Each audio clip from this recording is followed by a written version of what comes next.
AI in Action is brought to you by Fast Slow Motion. Our team helps growing businesses put AI to work with practical, scalable solutions. To learn more about how we can help you implement AI in your business, visit fastslowmotion.com/AI.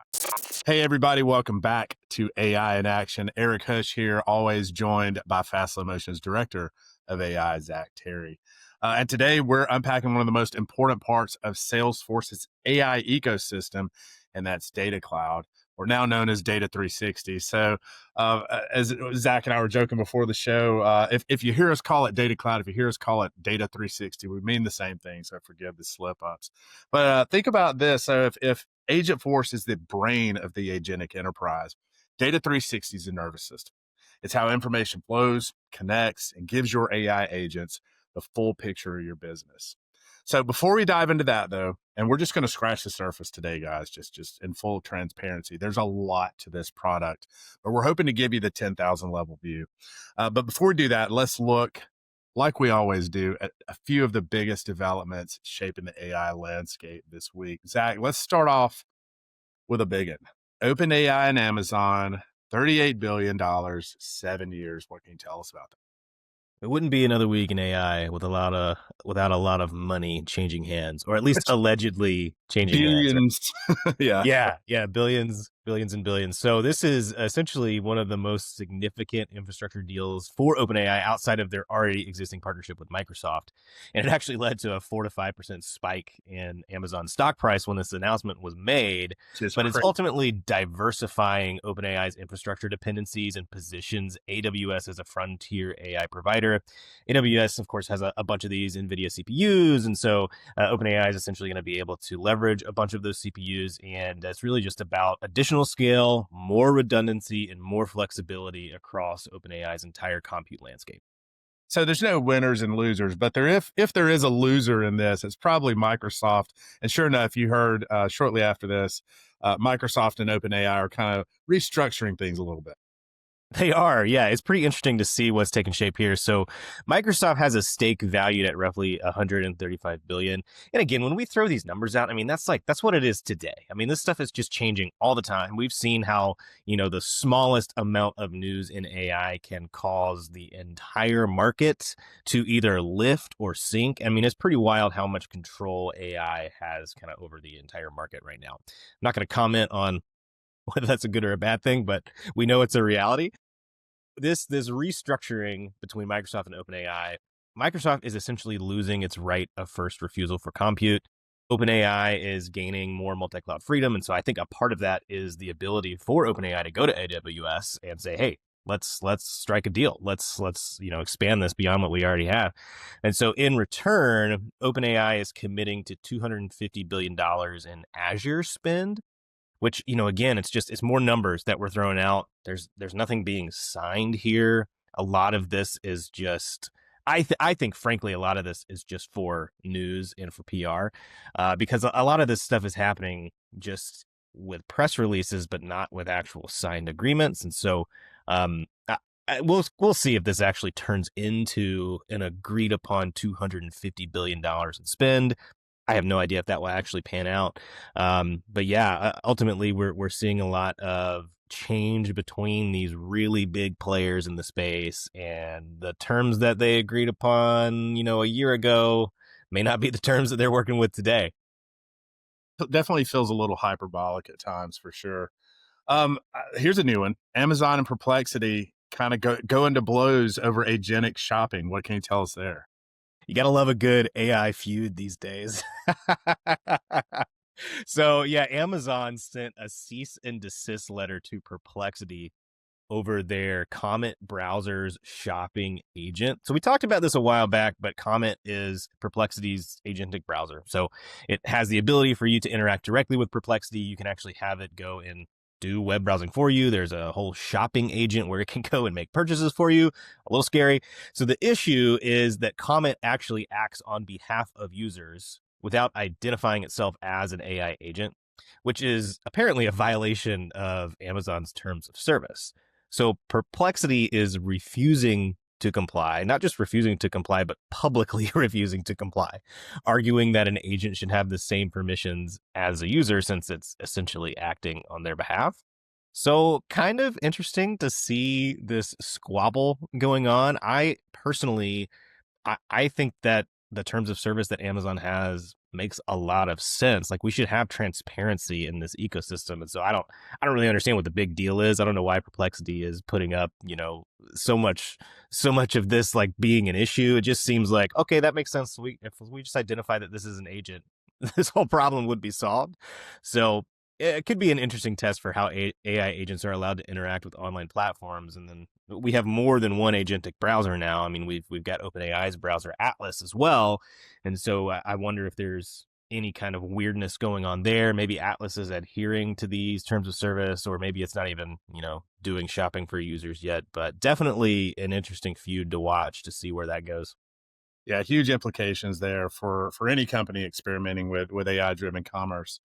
Um, Apple and Google are teaming up on Siri. That's interesting. It is interesting. I'm excited about this as an Apple user. For everyone else out there who's an Apple user, you've probably been maybe disappointed in how Siri can act. And I know when Apple launched Apple Intelligence a year and 3 months ago, maybe a little bit longer. I was back when the iPhone 15 was launched, right? And the whole idea was Siri was going to have personal context, and we were going to be able to weave these AI models into everything we were doing. And just none of that has ever panned out, right?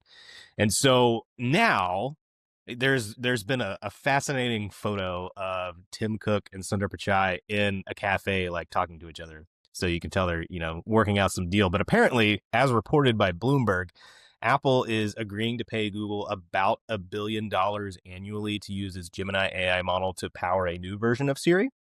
$1 billion? That sounds like a big number. That is like pocket change for Apple. It honestly, it doesn't sound like that much. I mean, you're talking. Yeah, it's a really small amount. So now it's apparently an ongoing agreement. So every year Apple will be ponying up $1 billion at least until this agreement ends. I imagine it's a stopgap for Apple to be able to get performance out of Siri until they have their own in-house model that can essentially rival these other frontier models. But I think it's exciting because I think that will make Siri better. I'll be able to use some features that I think Apple has been touting for a while, but it just hasn't come about. So I'm hoping that this means we will actually get some of those features, and maybe we'll get them sooner than we would otherwise get them. Otherwise, we'd just be waiting for Apple to complete their model. So definitely more deals going on in AI. It's very expensive. Apple's essentially renting talent from a rival, but they've done that before. I mean, Google Maps. They had Google Maps as default on iPhone for years and years and years. And so it's not unheard of for these types of deals to be struck between these tech giants. Yeah, but I think I speak for a lot of people out there that we've all been a little shocked at how slow Apple has been in the AI race. So I do think it's interesting. This doesn't really come in as a surprise. They have to step up. So that's But you think about who their main competitor is in the smartphone space, and it's like, okay, well, what are the implications there? Exactly. Finally, let's talk about Google's new cybersecurity. So this is fascinating. So this is it's not prompt injection. We've talked a lot about prompt injection and the dangers that can face, but this is a brand new type of malware that they have called Prompt Flux, and it is essentially a strain of malware that uses large language models, including Gemini, to rewrite its own code mid-execution. So this is a really big deal because all of our anti-malware tools, they kind of rely on spotting patterns and understanding the code of a given malware. And if this is able to rewrite that code and obfuscate what's going on over and over and over again, it's going to make it extremely hard to spot. So this is fascinating. I think this is an eventuality. It's not surprising that we're seeing something like this, but I do think the fact that it's been spotted in the wild, it does exist. We sort of know how it works. It's pretty crazy to see exactly what's going on, right? Where this code is rewriting itself. The purpose of the code remains the same, but how it obfuscates the code is what changes. So it's essentially dynamically creating confusion around what that code actually does, which is essentially an entirely new front in cybersecurity. It's a brand new threat. And so really pointing out how AI is not just a tool for defense. It's not just a tool for businesses and individuals, but it's also an active threat actor. And AI itself, I should say, is not the threat. It's a tool, but the use of that tool for nefarious purposes is essentially what we're seeing with this. Yeah, you use the word fascinating. I think I would use the word terrifying. Code that rewrites itself. Scream sounds like something out of a James Cameron movie, but we'll move on. So the It could AI be arms both. race, It could be yeah. both. So AI arms race heating up for most companies. The real question is, how do you make your own internal company data work for AI? And that's where Salesforce Data Cloud, Data 360 comes in. But probably a good deal of our listeners may not even know what Salesforce Data 360 is. So Zach, spend a few minutes just kind of bringing us up to speed. It is a complicated product, and it's a big product. And so you mentioned this at the beginning, but we'll essentially just scratch the surface of the capabilities today. But one sentence description.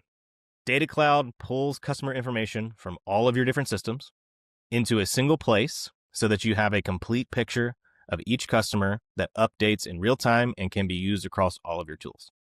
So that's a lot of words, but essentially it is, I'm going to use the word 360 because that's all in Salesforce's branding and marketing now, but they've been saying this for years, since the inception of what is now called Data 360, but has gone through several name changes. It gives you a 360-degree view of your customer. That's the whole point of it, right?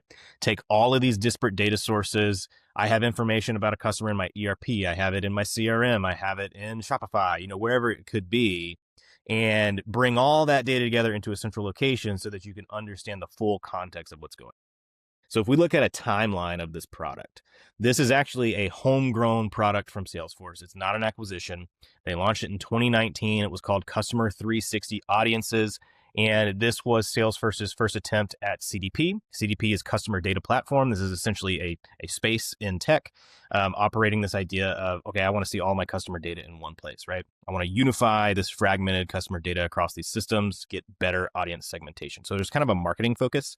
And in 2021, it went from being called Salesforce CDP to Marketing Cloud CDP, and they rebranded that because they were really focusing on the marketing use cases here. Because I'm creating segments of a bunch of different customers from across a bunch of different systems, that is, of course, a very good use case, right? I want to be able to market with the most up-to-date information of everything that I have.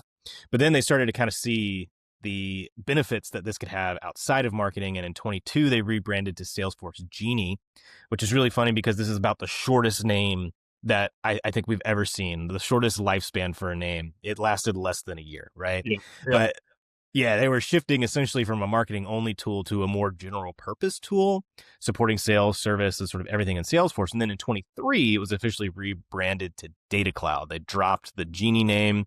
They started to weave in some generative AI capabilities as of last year with the launch of Agentforce. And it became Salesforce's fastest growing organically built product. And then as of October of 25, it's now called Data 360. So again, kind of aligning with the whole brand around the 360 view of the customer. It was also renamed as a part of the Agentforce rebranding, which is now called Agentforce 360. And it's shifting from data management to data intelligence. And so the idea is this is sort of the central hub that can feed AI agents data. It can assist with workflows. It can make real-time decisions instead of just storing the information. And so bottom line is it started as mostly a marketing tool. It has evolved into the data foundation powering Salesforce's entire AI and automation strategy. And it's an essential infrastructure for Agentforce and how it operates on the Salesforce platform. Let's go a little deeper. Let's talk about some key concepts people need to know about Data 360. And let's start out with context engineering. What are we talking about when we say that? So if you think about what we described, which is a 360-degree view of the customer, the whole purpose of that all encompassing view is to understand the full context, right? And that's the same idea with context engineering. So when we started working with AI systems, and specifically generative AI systems, there was a whole conversation around, hey, the next role in tech is going to be prompt engineer. This is going to be like the next big thing. And then it only took about a year for that to become, well, I don't think that's really going to be the role anymore. So prompt engineer kind of went away, and instead we have context engineering. So prompt engineering was really about making sure you were wording an individual prompt in the right way to get the results that you want. Well, now these models are much better at processing this. And so a specific prompt containing the right context is less important than the AI just having native access to that context. And so context engineering is essentially the practice of designing and optimizing your environment, the environment that your AI has access to, with the information that the system can use to operate within. So it's system prompts, knowledge bases, access to tools, guidelines around when to use those tools and how to use those tools.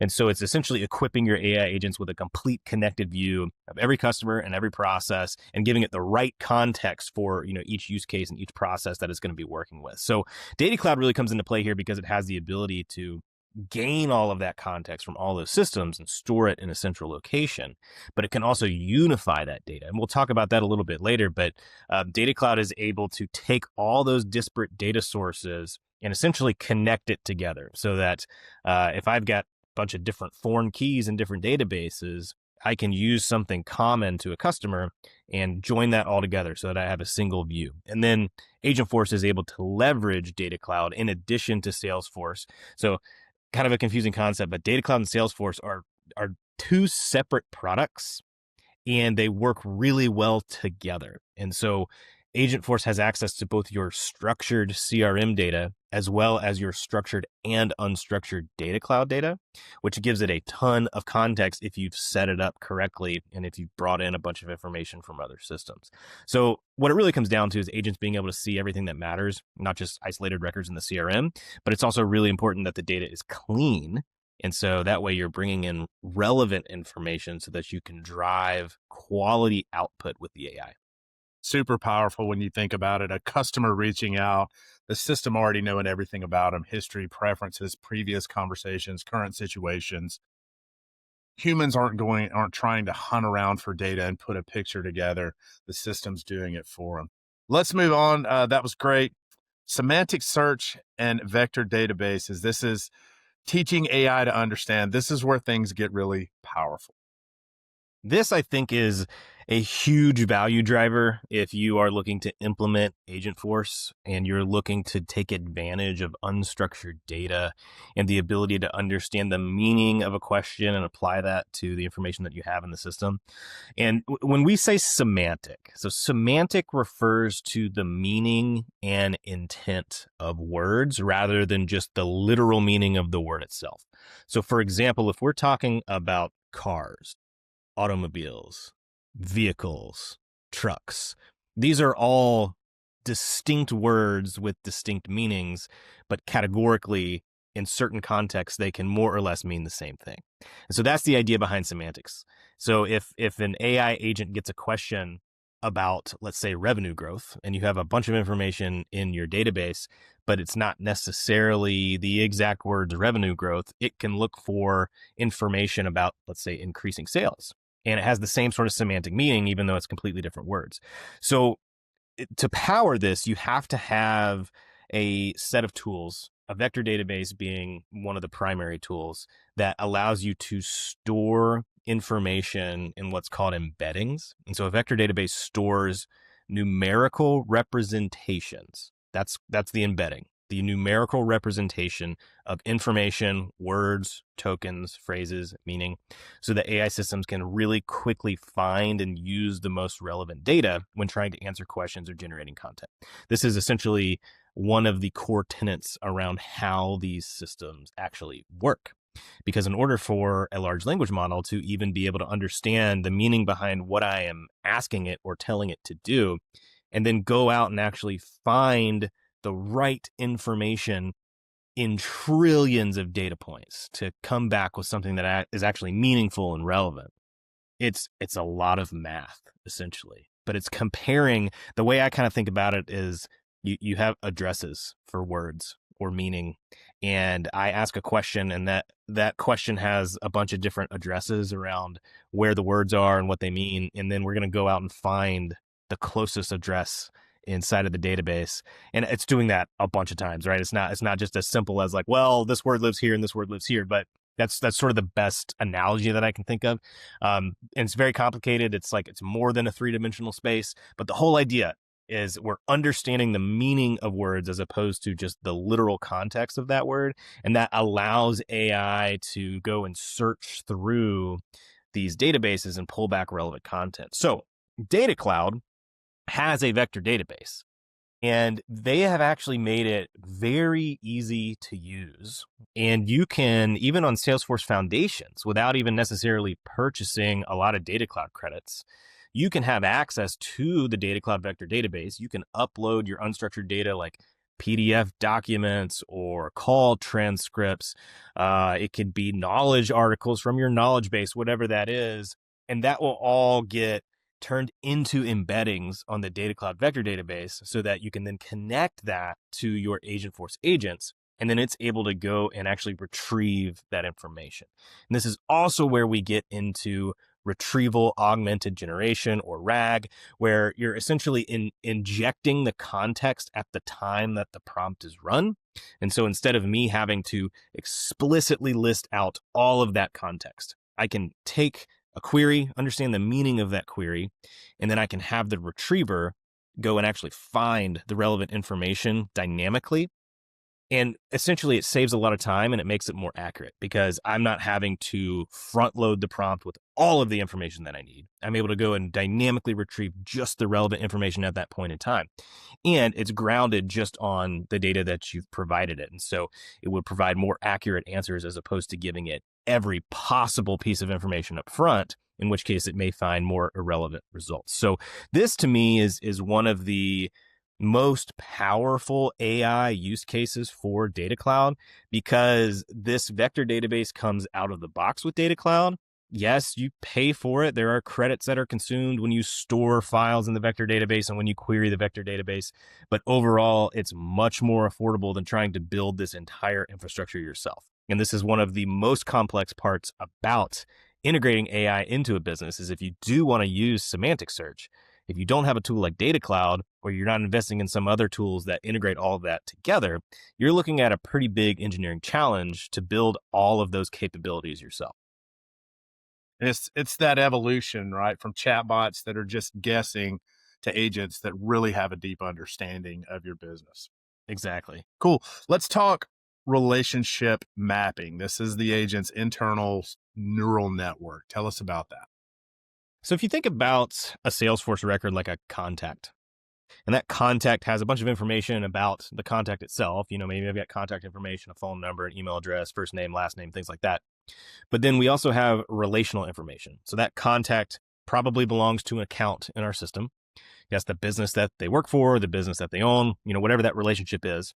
And so we've got this relational database that says this contact belongs to this account. And then that account could have related deals. And then those deals could have related products. And then those products could be associated with quotes and with orders and things like that, right? So we have all this relational mapping that goes on inside the database.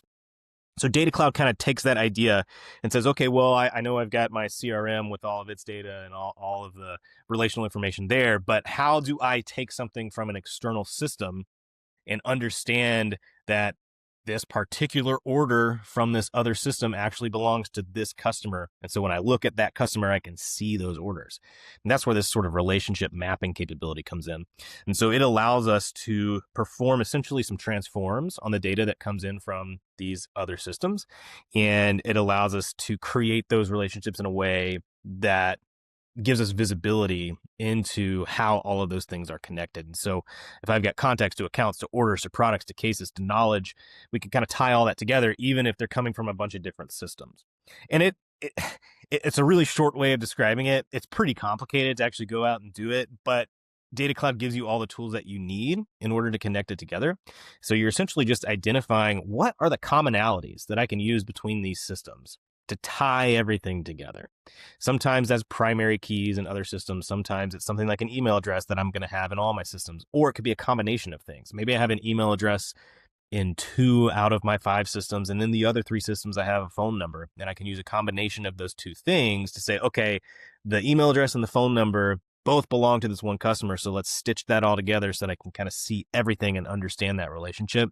That's really where this whole relationship mapping comes into play, because without those relationships, we don't really understand the contextual meaning beyond just I have an order that belongs to some customer. It really makes sense when I have a customer that has multiple orders, and let's say that they're calling in to an Agentforce voice service agent, or they're chatting in, and that agent is able to understand, hey, Zach's got 10 previous orders with us. One of them is still outstanding. So he's probably asking about this particular order that hasn't yet been fulfilled. So that's really bringing all that context in. And so instead of me having to tell that AI, hey, this is my order number and like it hasn't been delivered yet and blah, blah, blah, it can essentially get all that context, even if it's in another system, because Data Cloud has got it all stored together and it's all tied together with that relationship. And it gives that AI agent, and it could be a human agent too, right? Just think about it as, even if I'm a human being looking at this, it's giving me the ability to understand what's going on without having to go and make a bunch of additional queries or a bunch of additional clicks. But in this use case of AI, it allows that AI to be a little bit more proactive instead of reactive, because it's going to have the right context. And so if we give the agent the right instructions to understand, hey, whenever you have a customer that has an open order and they're asking about an order, they're probably asking about that open order. So go ahead and retrieve that information and provide that to the customer. And that can, take a whole lot of other it can essentially be a lot of other ways to do things like that. It's not just orders, but ultimately it's about maintaining those relationships, maintaining that context, and being able to proactively understand everything that's going on without having to reach out manually to different systems. And I think that's going to be key to the adoption of agents and customer service. It's that transition from transactional to really intelligent. To when I dial in, when I engage with these agents, it really feels like they have an understanding of who I am. I'm not having to answer a bunch of voice prompts and things like that. So you can really see how that could be super powerful for an enterprise. Yeah, absolutely. So now we've got the data together, we've got the relationships mapped, we've got the context engineering. Once we've got the foundation, we can start surfacing real insight, turning that data into real decisions. Yeah, and this comes down to a feature called calculated insights in Data Cloud. And this is essentially derived metrics and aggregations that Data Cloud can compute from connected sources.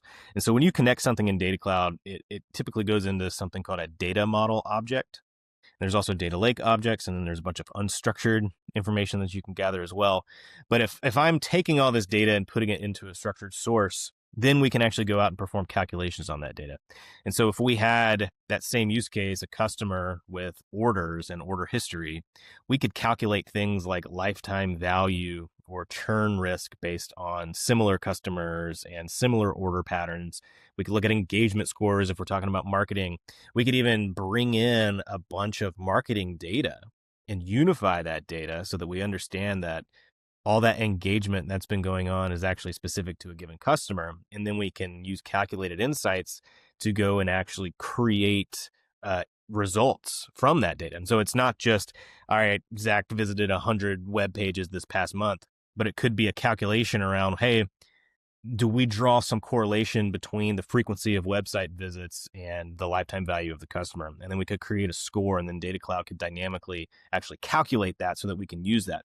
And then AI can use that as well. And so agents can act using insights. So not just the data about the customer, but also the insights that have been calculated about the customer, so that it can essentially have much more valuable context around it. And it's not having to actually perform those calculations itself, because we know that AI is not necessarily great at math unless it's calling another tool to actually perform that math.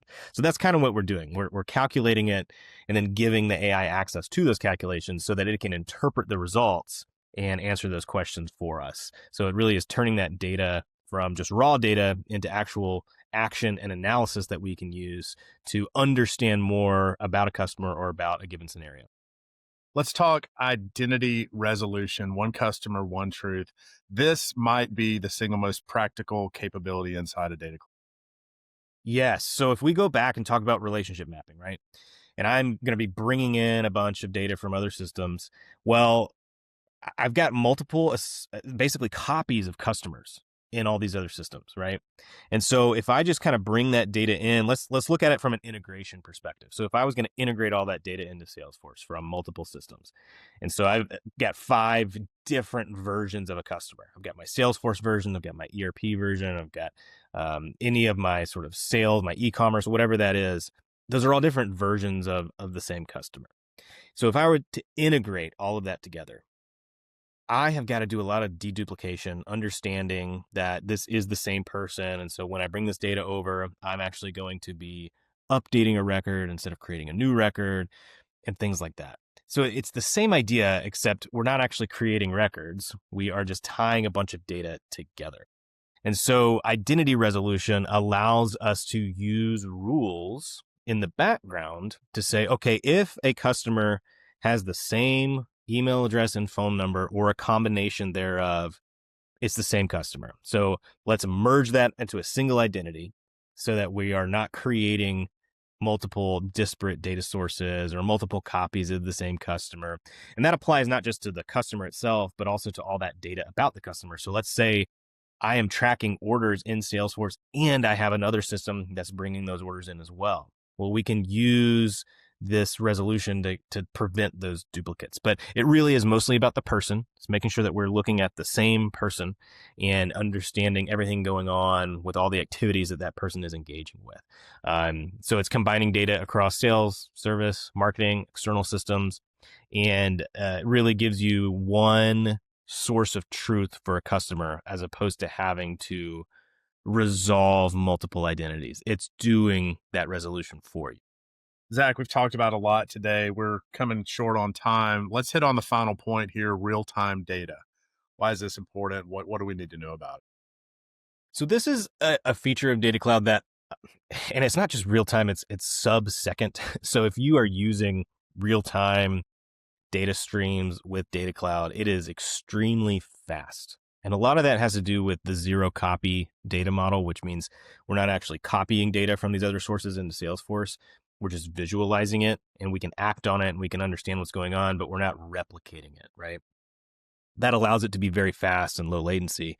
But this essentially allows any update to come directly into Data Cloud very quickly. So that way, whether it's a human or an AI agent, we know that we're always interacting with the most up-to-date version of a customer. So let's say that I am on a phone call with a customer and a minute ago, they actually made an order and it's unrelated to the call that they've actually called in about. Well, it's important to have that context. And if I didn't have real-time information, I might not see that until the next day, right? And so to understand all that information immediately, that enables us to do much more. And especially in the context of having an AI do this for you, if they have that full context, they'll be able to answer questions much more accurately. It gives you fresh data, which leads to more credible AI, right? Because it understands exactly what's been going on. But one important note here is you don't have to do real time because the real time data streaming is pretty expensive compared to the alternative, which would be batch data ingestion. And so when I'm connecting data sources to Data Cloud, I can choose how I want to connect. And if it is a data source that supports real-time streaming, that's called streaming ingestion. And that means that I can get updates immediately as they happen, just constantly, right? The implication there is that it's more expensive. So you're going to consume more credits if you do it that way. And so it's really important to think about when you're designing a Data Cloud instance, what requires real time versus what suffices for batch. So can I do this once a day? Can I do this once an hour? Can I do this once a week? It really kind of depends on what that data is. So be thinking about how critical is it that we get this data in real time versus can this be something that is just regularly updated at a certain interval, right? And there's a good chance you will save money and credit consumption by using batch ingestion over using streaming ingestion. You only want to use that streaming capability for scenarios that actually require real-time data from other systems. Zach, we always like to leave our listeners with something actionable they can do this week. What's your advice? What can listeners do right now to dig into this a little further? Well, I've said this before, and I'll say it again, but look into Salesforce Foundations, because if you're a customer that's not on Data Cloud and you're not on Agentforce, Foundations is a great way to get an introduction into both of those tools. So Foundations includes free credits for both Data Cloud and for Agentforce. And so if you wanted to kind of test the waters and get started with everything we've been talking about today, Foundations can do that at no cost to you if you are on an Enterprise Edition org and above. So that's my first recommendation. And then let's say you're thinking about implementing Data Cloud, or you're thinking about how to layer AI into maybe an existing Data Cloud implementation. Audit your data sources. So understand which data sources and what data from those sources can add important context for an AI agent. Identify the unstructured data sources that you might have in your business, knowledge base, PDF documents, or maybe it's something that's living in somebody's head and they haven't documented it yet. Think about that type of information that could be leveraged by agents and a vector database on Data Cloud to enable semantic search. So think about that. And then think about mapping key relationships across your systems. So do you have multiple systems, and do you have a single view of the customer? And if the answer is no, then Data Cloud could be a great opportunity to tie all of that together so that you do have a single view of your customer. And then finally, prioritize quality over quantity. And so this goes back to the garbage in, garbage out axiom of AI is really only as good as the data that you have. This also goes into Data Cloud, which is only ingest data that adds value. So if you have a bunch of data, but only 10% of that data actually brings value to your AI use cases or to whatever you have in your CRM, only ingest that data. Don't worry about data that's irrelevant or data that's not going to bring value. Focus on the data that is truly needed, and that will give you two benefits. One, you'll get better results from your AI because it's only using relevant data. It doesn't have to work as hard to go and find the right information out of a sea of irrelevant data. You're already working with relevant data. And then B, you will save money because you will consume less from an ingestion standpoint when you're bringing that into Data Cloud. Focus just on the data that adds value. Wrapping it up, Zach, Salesforce Data 360 is that plumbing that powers the agentic enterprise. It's how Salesforce turns disconnected systems into a single intelligent network that your AI can actually use. So if you want to start small, focus on your foundation, clean data, connected systems, meaningful context, that's what fuels everything else. Exactly. You want to start with those essentials and keep in mind that AI essentially is only going to work as well as the data that it's connected to. We know a lot of this can sound complex. It can sound overwhelming at times. That's why we're here, guys. Fast, slow motion. If you want help understanding how Data 360 can impact your business, mapping out how it fits into your business, visit us, fastslowmotion.com/AI. Would love to have a conversation with you. We'll see you next time on AI in Action. Thanks, Zach. Thanks, Eric.